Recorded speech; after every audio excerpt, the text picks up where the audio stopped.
우리가 타는 여객기 같은 경우에는 한 방향으로만 늘 비행을 하죠. 그래서 그런 일이 일어나지 않지만 이 전투기 같은 경우에는 공중에서 이 방향으로 갔다가 갑자기 방향을 바꿔서 반대로 가기도 하고요. 선회에서 회전도 하기도 하고. 그러다 보니까 이 조종사들이 한참 비행을 하다 보면은 특별히 순간적으로 자신의 자세를 착각할 때가 있대요. 어느 쪽이 하늘이고 어느 쪽이 아래 바다인지를 헷갈릴 때가 있다는 겁니다. 그래서 전투기가 뒤집혀 있는지도 모르고 착각해서 상승하려고 조종관을 당기게 되면은 그 순간 전투기는 이 바닷속에 처박히는 사고가 일어나기도 하는 것이죠. 또 같은 고도를 날고 있지만 이 전투기가 같은 고도에서 속도를 높이게 되면은 조종사는 전투기가 올라가고 있다라는 느낌을 받는다 그러고, 속도를 줄이면 비행기가 내려간다라는 느낌을 받는다고 합니다. 사실은 똑같은 고도 위를 날고 있는 것이지만 조종사는 종종 그런 착각을 일으키는 거예요. 그리고 그런 비행 착각은 그들에게 때로는 아주 위태한 사고를 초래할 수 있는 위험한 것이기도 하지요. 항상 그래서 조종하시는 분들은 자신의 감각이나 경험을 의지하지 않고 반드시 계기판을 보면서 비행을 한다라고 해요. 이 전투기 조종사들이 때로 그런 비행 착각에 빠지는 것처럼 하나님의 백성인 우리도 믿음의 길을 걸으면서 종종 신앙 착각에 빠질 때가 있습니다. 하나님을 잊어버리고 사는 신앙 착각이 있을 수도 있고요. 내 능력과 힘으로 모든 것을 다 이루었다라는 신앙 착각에 빠질 수도 있고, 지금 나의 신앙 생활에는 아무런 문제가 없다라는 신앙 착각에 빠질 수도 있죠. 하나님의 말씀과 나의 생각이 분명히 다름에도 불구하고 하나님의 말씀보다 나의 생각과 나의 감정을 믿고 따르는 수많은 신앙 착각이 우리 주위에 도사리고 있는 것입니다. 역시 그럴 때 우리에게 필요한 것은 분별력을 가지게 하는 계기판일 거예요. 때로 우리는 이 믿음의 기초다라고 볼 수 있는 하나님을 예배하는 일에 있어서도 그런 신앙 착각에 빠질 때가 있습니다. 적어도 우리가 하나님을 예배하는 일에서만큼은 이 신앙 착각에 빠지지 않기 위해서 오늘 우리가 참된 예배가 무엇인지, 예배의 전체를 다룰 수는 없지만 그 예배의 시작과 마무리가 무엇인지를 다루면서 우리에게 분별력을 가지도록 해주는 계기판과 같은 말씀을 좀 나눠보려고 해요. 오늘 이 시간에 이 말씀을 나누면서 우리가 드리는 참된 예배를 분별하는 계기판을 우리의 마음에 품을 수 있기를 간절히 주님의 이름으로 부탁을 드립니다. 이스라엘 백성들이 40년 동안의 광야 생활을 마친 후에 이제 가나안 땅 지척이라고 부를 수 있는 아라바 광야에 도착을 하게 되었습니다. 이 아라바 광야는 이스라엘 남쪽에 있는 사해라는 바다에서 불과 24km밖에 떨어지지 않는 곳에 있는 곳입니다. 이제 이스라엘 백성들은 정비를 마치고 가나안 땅에 들어가는 것이 시간 문제인 것이죠.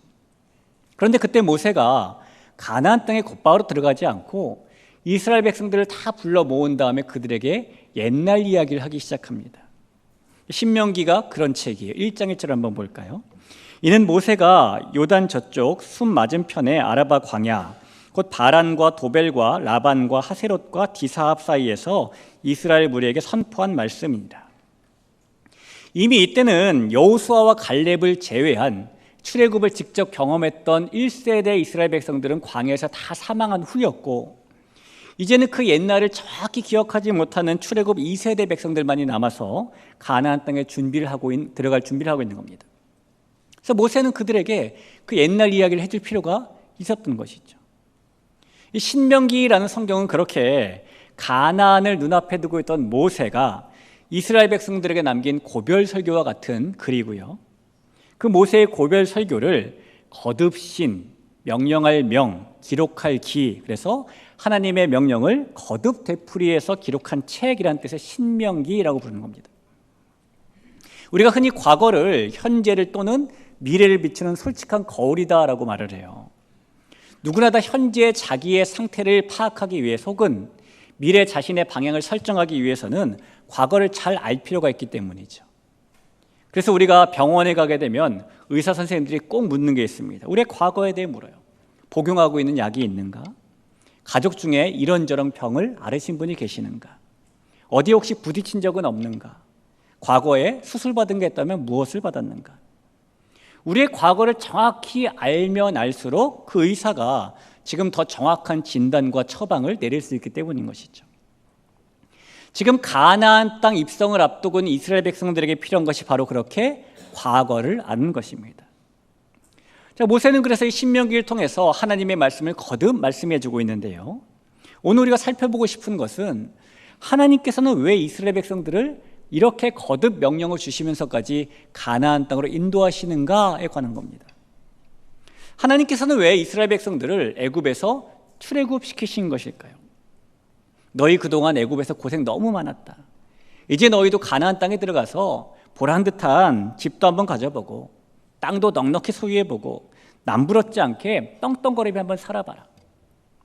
너희가 430년 동안 애굽 사람들의 종로로 타느라고 너무너무 힘들었는데 이제는 너희도 누군가의 종이 아니라 누군가를 종으로 삼으면서 한번 살아봐라. 하나님께서 이런 이유 때문에 그들을 출애굽시키시고 가나안 땅으로 인도하시는 것일까요? 만약에 그것이 하나님께서 주신 출애굽과 가나안 인도의 목적이라면 그것은 기복주의에 불과하겠죠. 여러분, 하나님께서는 왜 우리를 죄에서 건지시고 구원하신 걸까요? 그저 우리를 나쁜 습관에서 좀 벗어나게 해주시려고 죄에서 건지신 걸까요? 아니면 우리를 남보다는 조금 더 도덕적인 사람으로 만드시려고 구원하신 것일까요? 또 아니면 이 땅에서 우리가 하나님의 축복을 잔뜩 받아서 보란듯이 살아보라고 우리에게 이렇게 행하신 것일까요? 만약 이런 것들만이 하나님께서 우리를 죄에서 건지시고 구원하신 유일한 목적이라면 우리의 구원도 역시 단지 기복에 불과하게 될 것입니다. 그렇다면 하나님께서 이스라엘 백성들을 출애굽시키시고 가나안으로 인도하신 진짜 목적은 무엇이죠? 우리는 그 답을요, 모세가 떨기나무 앞에서 하나님께 받았던 사명을 통해 발견할 수가 있게 됩니다.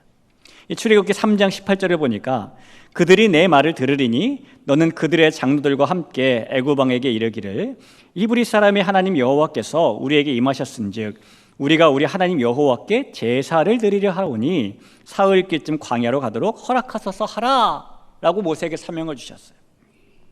이 말씀에 의하면은 하나님께서 모세에게 사명을 주셔서 애굽으로 보내시는 이유, 그 모세를 통해서 이스라엘 백성들을 출애굽시키시는 이유, 그리고 그들을 가나안으로 인도하시는 이유는 하나님께서 그 백성들을 통해 제사를 받으시기 위함입니다.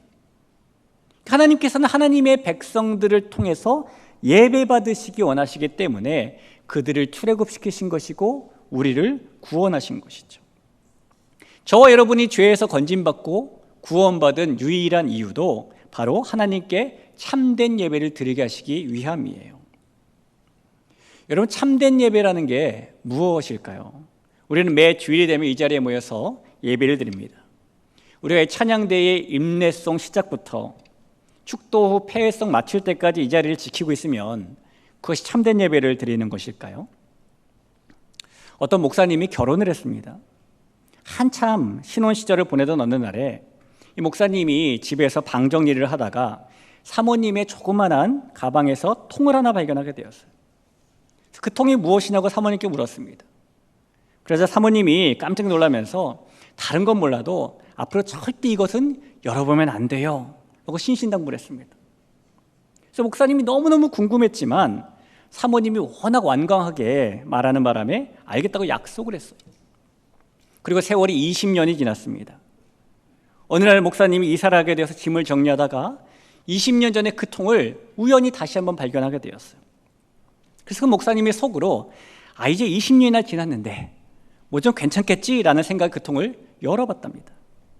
열어봤더니 그 안에 현금이 200만 원이 들어있고 계란이 3개가 들어있는 거예요. 그래서 목사님이 너무 궁금한 마음에 사모님께 통을 열어봤다고 이실직고를 하고 도대체 이게 뭐냐고 물었습니다.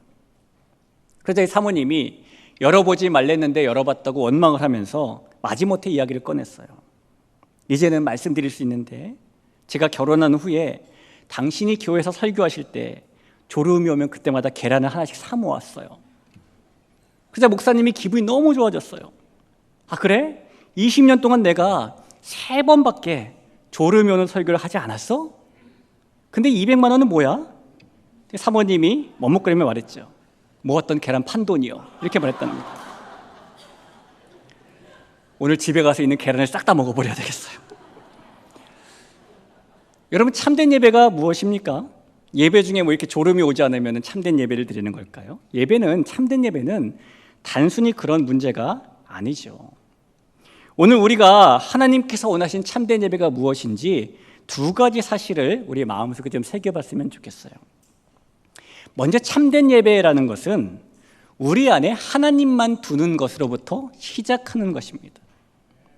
이 신명기 12장이라는 성경은요, 이스라엘 백성들이 가나안 땅에 들어가서 지켜야 할 10계명의 첫 번째 계명을 실제적으로 어떻게 지켜야 되는지 자세히 설명해 주는 말씀이에요. 그래서 오늘 이 말씀은 1계명과 관련이 있습니다. 그럼 10계명의 첫 번째 계명 우리가 잘 알고 있죠. 신명기 5장 7절입니다. 나 외에는 다른 신들을 내게 두지 말지니라라는 말씀이에요. 어떤 분들은 이 말씀을 오해해서 나 외에는 다른 신들을 너에게 두지 말라라고 하셨으니 다른 종교를 미워해야 되겠다라고 생각을 하기도 합니다. 그래서 하나님 외에는 다른 신들이 있으면 안 되기 때문에 다른 종교에 앙심을 품죠. 우리가 중세시대 때 허다하게 일어났던 십제군 전쟁 때요, 이교도라는 이유 하나만으로 다른 종교를 따른 사람을 무수히 학살했던 그런 일들이 대표적인 예일 거예요. 현대에도 그런 일들이 있었습니다. 수년 전에 뉴스에 나왔던 어떤 사람이 새벽에 어느 절에 몰래 들어가서 빨간색 낙하로 절에 있는 불상에다가 십자가를 그려놓고 도망쳤던 일이라던가, 아니면 초등학교에 있었던 단군상의 머리를 누군가 잘라버렸던 일이라던가, 그러면서 자신은 나는 신앙이 좋은 것이야, 나는 10계명의 첫 번째 계명을 잘 지키고 있는 것이야 라고 착각하는 그런 모습이 오늘날에도 이 첫 번째 계명의 의미를 오해했기 때문에 생기는 것이죠. 또 어떤 분들은 내가 교회를 잘 다니고 있고 하나님을 믿고 있으니까 다른 계명은 몰라도 이 첫 번째 계명만큼은 잘 지키고 있다라는 오해를 하기도 합니다. 우리가 다가오는 추석 같은 명절이나 혹은 조상의 기일 때 차례를 지내지 않고 제사를 지내지 않으면 나 외에는 다른 신을 내게 두지 말라라는 하나님의 계명을 잘 지키고 있는 것이다 라고 생각하기도 하죠. 여러분, 과연 우리가 교회를 다니고 예배를 잘 드리고 다른 종교를 싫어하고 제사를 지내지 않고 그렇게만 하면 이 1계명을 잘 지키는 것일까요? 그렇지는 않아요. 단지 그렇게 하는 것만이 하나님께서 주신 이 첫 번째 계명을 잘 지키는 것이라고 생각하는 것은 앞서 말씀드린 바와 같이 신앙 착각입니다. 이 첫 번째 계명, 나 외에는 다른 신들을 내게 두지 말지니라라는 말씀에서 우리가 주목해서 봐야 될 단어가 내게, 너에게라는 단어예요. 하나님 앞에서 하나님 외에는 다른 것들을 너에게, 그것이 너의 생각 속이든 너의 마음 속이든 너의 행동 속이든 너의 말 속이든 너의 삶 속이든 너에게 두지 말라라는 명령, 너에게는 오직 하나님만 두라라는 명령이 이 첫 번째 계명이기 때문이죠. 그래서 모세는 오늘 신명기 12장을 시작하면서 이스라엘 백성들에게 하나님만 그 속에 있을 수 있도록 먼저 가나안 땅에 들어가면 그 가나안 족속들이 섬기던 이방 우상들의 이 제단들을 헐어버리라라고 명령하죠. 그 신명기 12장 2절 3절에 써 있는 겁니다. 너희가 쫓아낼 민족들이 그들의 신들을 섬기는 곳은 높은 산이든지 작은 산이든지 푸른 나무 아래이든지를 막론하고 그 모든 것을 너희가 마땅히 파멸하며 그 제단을 헐며 주상을 깨뜨리며 아세라상을 불사르고 또 그 조각한 신상들을 찍어 그 이름을 그곳에서 멸하라 라고 합니다. 그리고 또 모세는 이어서 하나님께서 한 군데 장소를 정해 주실 텐데 거기서만 제사를 드려라 라고 말해요. 그 신명기 12장 5절입니다. 오직 너희의 하나님 여호와께서 자기의 이름을 두시려고 너희 모든 지파 중에서 택하신 곳인 그 계실 곳으로 찾아 나아가라 라고 말하는 것이죠. 여러분, 이스라엘 백성들이 지금껏 살았던 광야하고 그들이 이제 들어가 살게 될 가나안 땅은 삶의 방식이 너무너무나 다른 곳입니다. 우선 광야는 이 백성들이 하루하루 생존을 위해서 하나님만 바라볼 수밖에 없는 곳이에요. 왜냐하면 광야에서 이스라엘 백성들은 매일매일 하나님께서 만나를 내려주시지 않는다면 생존 자체가 불가능하기 때문이죠. 그래서 그들은 살기 위해서라도 광야에서는 하나님만 바라봐야 됐었고 하나님만 자신들 안에 두었어야 됐습니다. 그러나 이제 그들이 들어가 살게 될 가나안은 상황이 다르죠. 가나안은 하늘의 만나를 기다리는 곳이 아니라 계획된 농경 생활을 통해서 식량을 얻을 수 있는 곳입니다. 하늘을 바라보지 않아도 먹을 것을 얻게 된다는 거예요. 씨를 뿌리고 자라는 곡식을 바라봐도 어느 정도의 풍요가 보장되는 곳. 그래서 이스라엘 백성들이 하나님만 그 안에 두지 않고도 살 수 있다라는 유혹에 빠질 수 있는 곳이 바로 가나안인 것이죠. 그래서 하나님께서는 그 땅에 모든 제단들을 다 없애버리게 하시고 하나님만 섬길 수 있는 제단 딱 하나만 세우라라고 미연에 방지책을 내놓고 계신 겁니다. 우리 귀한 성도 여러분, 참된 예배라는 것은 이렇게 우리에게 오직 하나님만 두는 것, 하나님보다 다른 것을 앞세우지 않는 것에서부터 출발하고 시작하는 겁니다. 하나님 외에 다른 신들을 섬기는 것이 이 성경이 기록된 고대 사회에서만 있었던 일이 아니고 이 시대도 분명히 있는 일이에요. 지금도 많은 사람들이 자기도 모르는 사이에 하나님을 자신에게 두지 않고 하나님 외에 다른 신들, 우리가 현실에서 만나는 수많은 우상들을 마음에 두고 살고 있지요. 하나님께 통제받기를 거부하고 자신이 인생의 최고 결정권자가 되어 살아가고 권력이나 탐욕이나 우월함이나 성취나 욕구나 하나님께보다 다른 것에 더 마음을 쏟고 살고 하나님 대신 다른 것을 신뢰하고 다른 것을 의지하고 다른 것을 사랑하고 하나님께서 계시다는 건 알지만 하나님은 하나님, 나는 나 이렇게 살아가고 자신의 본성과 현실 속 욕망을 쳐서 하나님께만 복종하기를 원했던 바울과 같은 그런 신앙의 몸부림이 전혀 없는 상태로 살아가고 지금도 수많은 사람들은 그렇게 많은 우상들을 마음속에 두고 살아갑니다.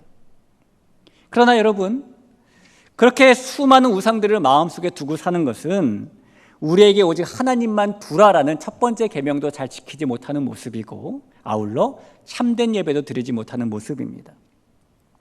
우리 하나님께서 너무나 사랑하시는 대길교회 성도 여러분, 하나님 외에는 그 어떤 것도 우리 속에 두지 않는 것, 그것이 우리가 하나님께 드리는 참된 예배의 시작점이라는 것을 꼭 기억하시기를 축원합니다. 자, 예배는 그렇게 시작되는 거예요. 하나님을 우리 속에 두고 다른 것은 두지 않는 것에서 시작됩니다. 그리고 우리의 삶이 이제 예배가 되겠죠.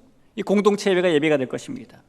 자, 그리고 참된 예배는 하나님께서 주신 은혜와 감격과 즐거움을 누군가와 나누는 것으로 마무리가 되는 겁니다.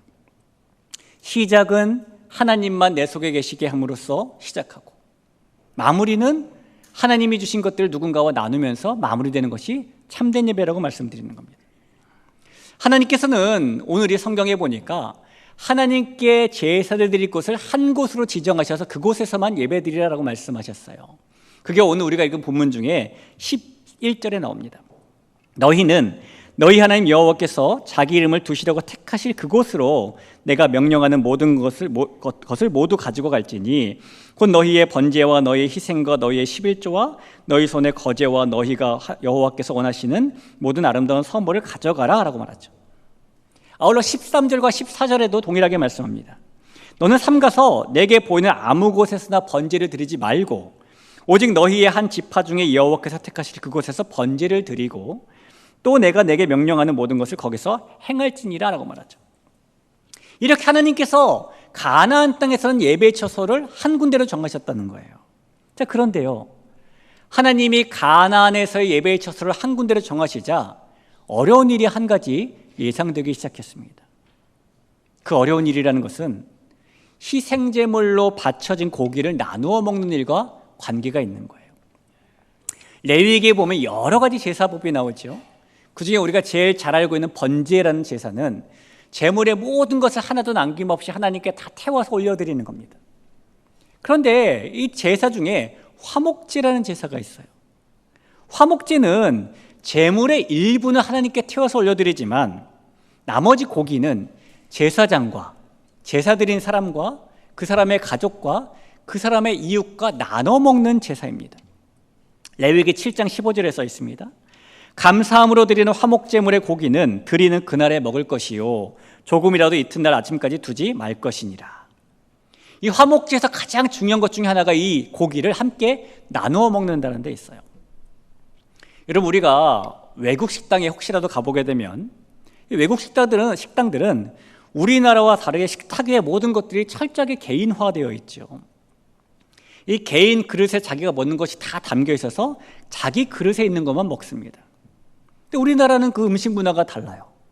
우리나라는 한 그릇에 담겨져 있는 음식을 누군가와 함께 나누어 먹는 문화를 가지고 있어요. 찌개를 먹을 때도 한 그릇에 담아 놓죠. 그래서 우리가 나눠 먹으면서 숟가락을 입에 넣었다가 쭉 빤 다음에 같이 이렇게 퍼먹지 않습니까? 밑반찬을 먹을 때도요, 한 그릇에 담아 놓고 같이 나누어 먹습니다. 그래서 우리나라에서 음식을 나눠 먹는다는 것은 매우 중요한 의미를 가지고 있어요. 누군가에게 음식을 권한다는 것은 단지 음식만 권하는 것이 아니라 그 사람을 향한 사랑의 표현을 하는 것이고요. 누군가에게 밥 먹었냐고, 식사하셨냐고 물어보는 것은 단지 궁금해서 물어보는 것이 아니라 그 사람을 향한 관심의 표현이 되기도 하는 것이죠. 그렇게 음식을 나누어 먹는다는 것은 매우 중요합니다. 자, 그런 것처럼 구약시대 때도 화목제를 드리면서 제물인 고기를 나눠 먹는 일이 매우 중요했습니다. 이 제물의 피와 기름은 하나님께서 받으셨지만 고기를 예배자들이 나누어 먹으면서 하나님과 친밀해졌다는 표시를 나누는 것이고, 또 하나님과 친밀해진 사람끼리 친밀해졌다는 것을 나누는 것이 고기를 나누어 먹는 행위이기 때문이에요. 그래서 이스라엘 백성들은 광야에서부터 화목제를 드리면 그렇게 고기를 나누어 먹었어요. 이 광야에서 살 때는 성막을 중심으로 모여 살았잖아요. 그래서 고기를 나누어 먹는 일이 큰 어려움이 없었습니다. 그런데 그들이 가나안 땅에 들어가게 살게 되면은 그 고기를 나누어 먹는 일에 어려움이 예상되는 것이죠. 광야에서는 성막을 중심으로 동서남북으로 모여 살았지만 가나안은 모여 사는 것이 아니라 넓은 지역에 흩어져 살아야 되고, 게다가 각 지파마다 살아야 될 땅들이 정해져 있습니다. 이스라엘 백성들이 더 이상 광야에서처럼 함께 모여 사는 것이 아니라 누군가는 산지로, 누군가는 계곡으로, 누군가는 동쪽으로, 누군가는 남쪽으로, 그렇게 가나안 전 지역으로 흩어져 살게 되는 것입니다. 그런데 하나님께서는 예배의 처소를 여러 군데 두신 것이 아니라 한 군데만 정해주셨으니 거기서 화목제를 드리고 남은 이 제물의 고기를 가나안 전 지역에 사는 사람들이 나눠 먹는 게 힘들어지는 것이죠. 서로가 넓게 퍼져 살고 있기 때문에 실제적으로 희생제물을 나눠 먹을 수 없는 환경이 되고 만 것이에요. 여러분, 현재에 우리나라에 공부하겠다고 들어온 외국인 유학생들은 약 20만 명 정도가 있어요. 그 작년 기준으로 한 해에 우리나라를 방문하는 외국인 여행객은 약 320만 명 정도가 있습니다. 이런 외국인들이 우리나라에 들어오면은 너무너무 깜짝 놀라고 감탄하는 것들이 몇 가지가 있답니다. 그 중에 하나가 뭐냐면 우리나라에 있는 택배 문화와 배달 문화예요. 자기 나라에서는 상상도 할 수 없을 정도로 대한민국을 보니까 택배 강국처럼 보이고 배달 문화의 천국처럼 보인다는 겁니다. 여러분, 그도 그럴 것이요, 우리가 사용한 택배만 봐도 그 이름이 로켓 배송, 스마일 배송, 슈팅 배송, 당일 배송, 새벽 배송, 전국 어디에 있는 물건이든지 우리가 빠르면 그날, 또 빠르면 그 다음 날, 며칠 이내에 다 받아볼 수가 있잖아요. 21세기인 지금도 다른 나라 사람들이 와 하고 바라볼 정도로 우리나라는 그것이 잘 돼 있는 것이죠. 자, 그런데 지금으로부터 약 3,500년 전에 가나안 땅에 그럼 택배 문화 있었을까요? 배송 문화 있었을까요? 게다가 지금은 우리가 고기를 사도 어른 고기를 사가지고 이렇게, 그러니까 얼려져 있는 고기를 사가지고 멀리 이동할 수 있잖아요.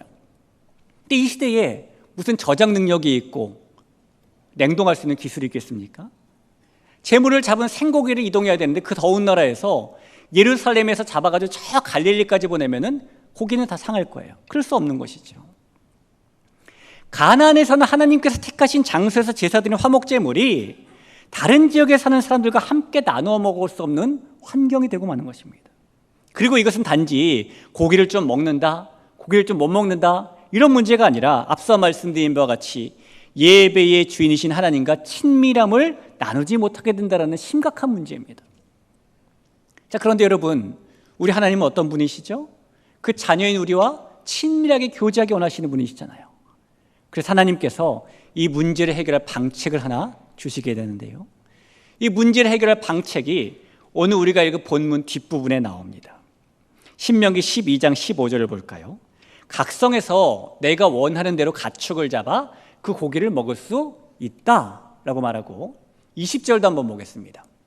20절 말씀에 내 마음에 고기를 먹고자 하여 이르기를 내가 고기를 먹으리라 하면 내가 언제나 마음에 원하는 만큼 고기를 먹을 수 있다라고 말씀하죠. 여러분, 이 말씀이 단지 그동안은 육식이 허락되지 않았는데 이제는 고기를 먹어도 된다고 육식이 허락됐다는 의미의 말씀이 아니에요. 하나님께서 희생제사는 지정된 장소에서 드려야 하지만 제물을 나누어 먹기에는 너무 먼 지역에 살고 있는 백성들은 그 제물을 먹을 수 없으니 그때는 자신들의 가축을 잡아서 그 고기를 먹어라 라고 주신 말씀이라는 겁니다. 우리 하나님은 그런 방법을 통해서 이 화목제물을 나누어 먹는 의미를 계속해서 이어가게 만드신 것이죠. 자, 여러분, 여기서 우리가 이제 생각해 봐야 될 게 하나 있어요. 이 화목제물 나눠 먹는다는 것, 고기를 나눠 먹는다는 것이 뭐가 그렇게 중요하다고 하나님께서는 이런 특별한 방법까지 제정하시면서 그 고기를 나눠 먹게 하시는 것이죠. 제사 지내는 데서 멀리 떨어진 사람은 뭐 안 먹어도 되는 거 아니에요? 굳이 그 사람까지 먹이려고 가축을 잡아서 고기를 먹으라 라고 하나님은 왜 말씀하시는 걸까요? 하나님께서 그렇게 원근 각처의 모든 백성들이 제물의 고기를 나누어 먹도록 하셨다라는 것은 하나님께 드린 제사의 기쁨과 은혜가 한 장소에만, 한 사람에게만 머물러 있게 하지 말고 모든 지역에, 모든 사람에게 나누어져야 한다는 것을 의미하는 겁니다. 하나님께서 그 예배를 통해서 구원의 은혜와 감격을 주셨다면, 하나님께서 예배를 통해서 기쁨과 즐거움을 주셨다면 그 은혜와 감격과 기쁨과 즐거움이 한 사람에게만, 한 장소에게만 머물러 있는 것이 아니라 누군가에게 널리 전해지고 나누어지고 흘러가야 된다는 것을 지금 의미하고 있는 거예요. 그래서 오늘 본문에도 보면은 제사를 지낸 후에 12절 말씀에 너희와 너희의 자녀와 노비와 함께 너희의 하나님 여호와 앞에서 즐거워할 것이요 내 성중에는 레위인도 그렇게 즐거워하라 라고 그 즐거움을 함께 나누라라고 말씀하고 있는 것이죠. 여러분, 어떤 교회 예배 시간에 한 성도님이 찬양을 하면서 너무 은혜롭게 두 손을 번쩍 들고 찬양에 심취하고 있었습니다. 그 모습을 본 성도들이 그분을 보면서 저분은 얼마나 주님을 사랑하시기에 저렇게 아름다운 모습을 찬양을 드릴까라고 생각을 하고 있었어요. 근데 얼마 후에 예배 시간에 조금 늦게 온 한 중년 성도가 빈자리를 찾아 이것저것을 기웃거리다가 마침 그렇게 손을 들고 찬양하는 그 성도 옆에 빈자리가 있는 것을 보게 되었습니다. 그리고 가서 살짝 웃으면서 제가 좀 안으로 들어갈 수 있을까요? 라고 정중하게 부탁을 했어요. 그러자 손을 들고 기쁜 모습으로 찬양하던 그 성도가 자신의 지금 은혜 받고 자신이 찬양하고 자신이 기쁨 받는 것이 방해받는 것이 너무너무 불쾌하다는 표정으로 짜증을 내면서 그 말을 못 들은 채 하고 계속 자기 찬양만 드렸습니다. 그 중년 성도는 결국 다른 곳을 찾아갈 수밖에 없었겠죠. 성도 여러분, 우리가 아무리 우리에게 오직 하나님만 두고 하나님께만 집중한다고 해서 어떤 방해를 용납하지 않는 그런 모습이 참된 예배의 모습일까요? 이 스펄전 목사님은 예배에 대해서 이런 말씀을 하신 적이 있어요. 제가 한번 좀 읽어보겠습니다. 왜 어떤 사람들은 종종 예배 장소에 있으면서 거룩하지 않은가? 그것은 그들이 자신의 기도 골방에 들어가는 것을 게을리했기 때문이다. 그들은 밀은 좋아하지만 그 밀을 빻지는 않는다. 그들은 옥수수를 얻게 될 것이지만 그것을 모으러 들판에 나가지 않는다. 과일이 나무에 달려 있어도 그들은 그것을 따지 않는다. 물이 그들의 발밑에 흘러도 그 물을 마시려고 몸을 굽히지 않는다. 그러나 예배는 수동적인 것이 아니다. 그것은 수고를 해야만 하는 것이다 라는 글입니다. 여러분, 참된 예배는 수고를 해야 하는 것입니다. 특별히 우리가 가진 은혜와 감격과 기쁨과 즐거움을 누군가에게 전하고 나누어주고 흘려보내는 수고를 하는 것, 이것이 참된 예배예요. 하나님의 자녀들이 오직 하나님만 그 안에 두고 드리는 참된 예배, 예배가 그렇게 하나님만 그 안에 둠으로 시작됐다면 반드시 은혜와 기쁨과 감격을 전하고 나누고 흘려보내는 그런 수고로 참된 예배는 마무리되어야 하는 것이죠. 십계명의 첫 번째 말씀대로 우리에게 하나님만 두는 것에서 참된 예배가 시작되는 것이라면 그 예배를 다른 사람에게 나누어 주는 것이 참된 예배의 마무리라는 것을 여러분 꼭 기억하시길 부탁드려요. 예배를 나눈다는 것은 오늘 예배 순서가 어땠네? 말씀이 어땠네? 기도나 찬양이 어땠네? 그런 것을 나누는 게 아니겠죠. 우리가 받은 은혜와 감격을 나누는 것일 겁니다. 여러분, 우리가 어떤 존재입니까? 죄와 하나님을 반역한 존재가 우리예요. 그렇게 죄와 반역으로 감히 하나님을 만날 수 없는 우리가 하나님을 예배했다는 사실이 우리에게 은혜가 되는 것이고, 그렇게 죄와 반역으로 하나님을 예배할 수 없는 우리가 하나님을 만났다는 것이 우리에게 감격이 되는 것이고, 우리가 하나님을 찬양할 수 있다는 사실, 기도를 통해 하나님을 만날 수 있다는 사실, 하나님의 말씀을 들을 수 있다는 사실, 그렇게 우리가 하나님을 예배할 수 있다는 그 사실이 우리에게 기쁨과 즐거움이 되는 것이죠.